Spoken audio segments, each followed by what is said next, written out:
Assalamualaikum warahmatullahi wabarakatuh.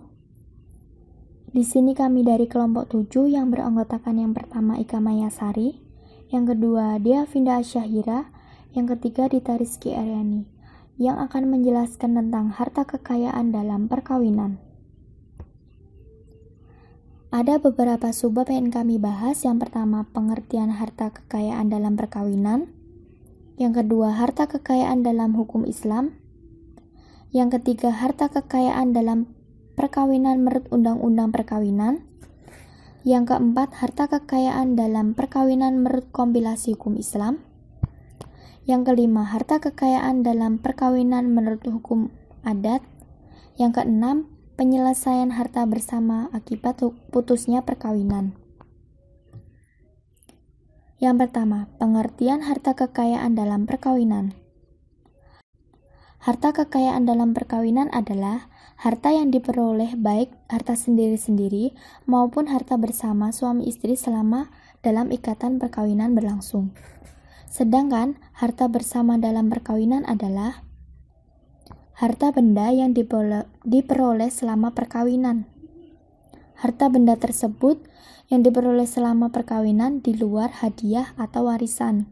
Maksudnya ialah harta yang didapat atau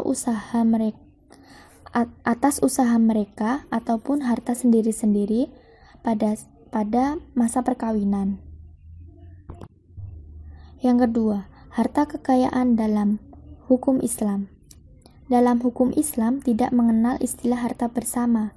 Yang ada adalah harta kekayaan milik bersama, yang di samping itu ada harta kekayaan milik pribadi. Maka dengan demikian dapat dikatakan harta bersama apabila diperoleh selama perkawinan atas usaha mereka atau atas usaha mereka sendiri-sendiri dalam masa perkawinan.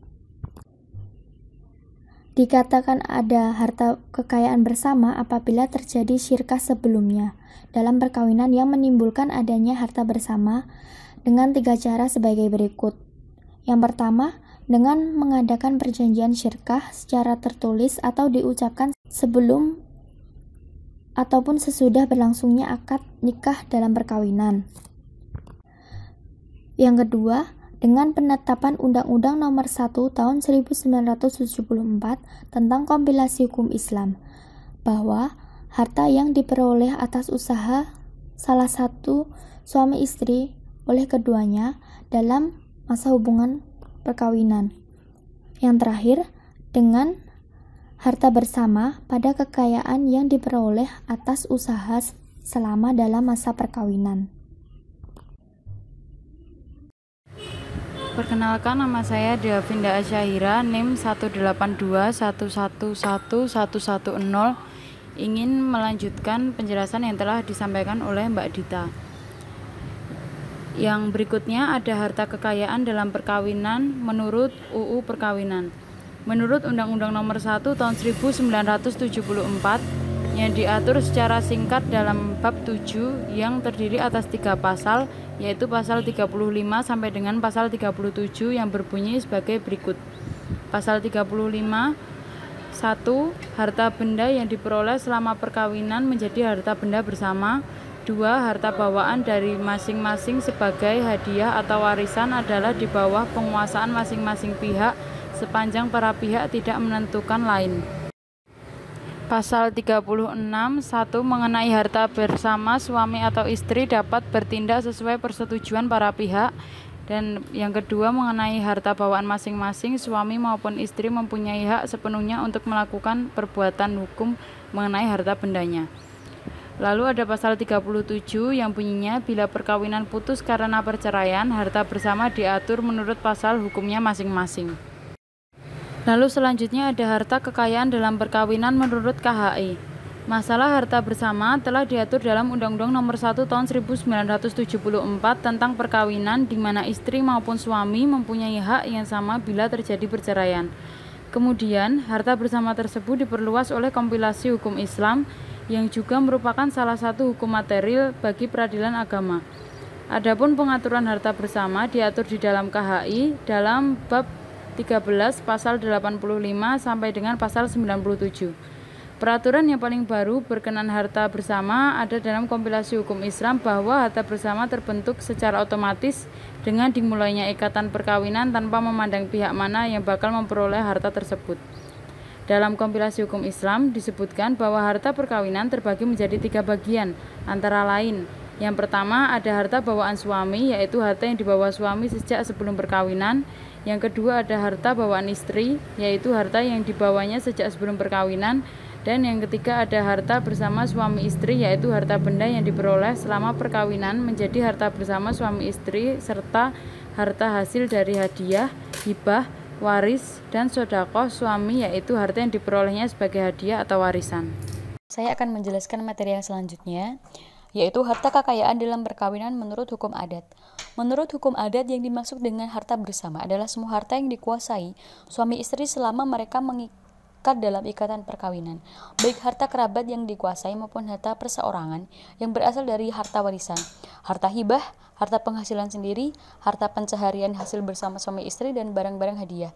Kesemuanya itu dipengaruhi oleh prinsip kekerabatan yang dianut setempat dan bentuk perkawinan yang berlaku terhadap suami istri yang bersangkutan. Sebagai contoh di Minangkabau, harta milik bersama hanyalah dianggap ada apabila suami dan istri bekerja bersama-sama untuk mendapatkan barang-barang, yaitu misalnya suami dan istri keduanya bersama berdagang atau bersama-sama menyelenggarakan suatu perusahaan.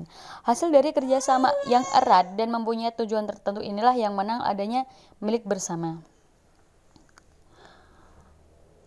Secara tidak langsung, memanglah terjadi percampuran harta kekayaan suami istri apabila dalam kenyataan bersatu dalam mencari hidup. Selain itu ada beberapa harta bersama. Ada beberapa macam harta yang lazim dikenal di Indonesia, antara lain: yang pertama, harta yang diperoleh sebelum perkawinan oleh para pihak karena usaha mereka masing-masing. Yang kedua, harta yang pada saat mereka menikah diberikan kepada kedua mempelai, mungkin berupa modal usaha, perabotan rumah tangga, atau rumah tempat tinggal mereka. Apabila terjadi perceraian, maka harta ini kembali kepada orang tua yang memberikan semula. Yang ketiga adalah harta yang diperoleh selama perkawinan, tetapi karena hibah atau warisan dari orang tua atau keluarga. Yang keempat adalah harta yang diperoleh sesudah suami istri berada dalam hubungan perkawinan berlangsung dan atas usaha mereka berdua atau usaha salah seorang dari mereka disebut harta pencaharian. Materi yang selanjutnya adalah penyelesaian harta bersama akibat putusnya perkawinan.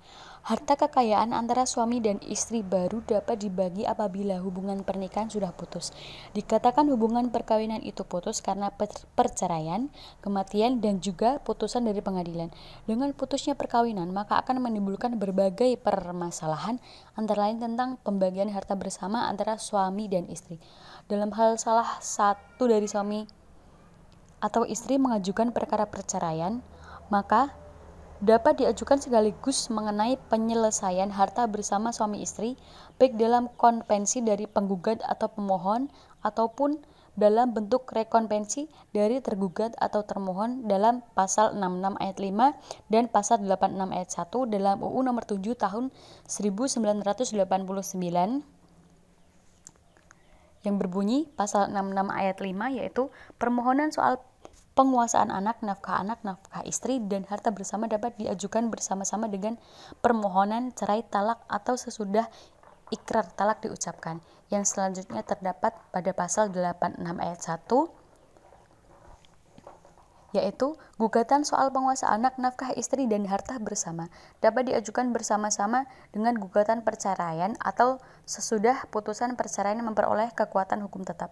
Dalam hal tuntutan mengenai harta bersama digabungkan dengan perceraian, maka ia tunduk pada putusan sengketa perceraian, sehingga jika perkara perceraian ditolak, maka perkara harta bersama harus tidak diterima, dan jika perkara perceraian dikabulkan, maka pembagian harta bersama dapat sekaligus diselesaikan. Sekian presentasi dari kelompok 7. Wassalamualaikum warahmatullahi wabarakatuh.